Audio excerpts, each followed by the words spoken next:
Hello hall, இன்னைக்கு என்ன ஸ்பெஷல்னு பார்த்தீங்கன்னா புளி சாதமும் சாத்துக்குடி ஜூஸும். சாத்துக்குடியை கட் பண்ணி புளியதுக்குள்ள பப்பா போதும் போதும்னு ஆயிடுச்சு.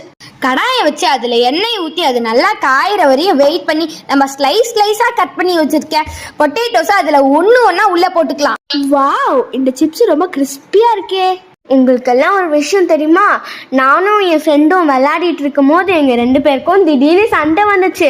அதனால நான் லைட்டாக புஷ் பண்ணி விட்டேன். அவன் போய் புதருக்குள்ளே போய் விழுந்துட்டா. அவன் திடீர்னு ஏஞ்சி வரும்போது அவன் என்னை அடிச்சிருவாளன்னு சொல்லிட்டு நான் குடுகுடுன்னு ஓடினா ஒரு கட்டத்து மேலே என்னால் ஓட முடியல.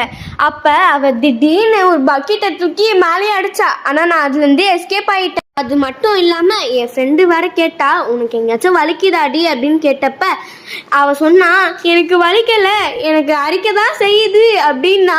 சரி வாங்க, சோறு வெந்துருச்சா பார்க்கலாம். வெந்துருச்சா? வேகல. வெந்துருச்சா? இந்த ஸ்டோரிய சொல்ல சொல்ல இந்த சோறும் வெந்துருச்சு. இந்த புளியோதரை மிக்ஸை தாளிச்சு சாதத்துக்கு கூட சேர்த்துக்கலாம். ஹாய் காய்ஸ், இன்னைக்கு டே ரொம்ப ஃபன்னா போச்சு. வாங்க வாங்க வாங்க, எல்லாரும் புளி சாதத்தை சாப்பிடலாம், கூடவே பொட்டேட்டோ ஃப்ரை சாப்பிடலாம். இந்த வீடியோ உங்களுக்கு பிடிச்சுன்னா லைக் பண்ணுங்க, ஷேர் பண்ணுங்க, சப்ஸ்கிரைப் பண்ணுங்க.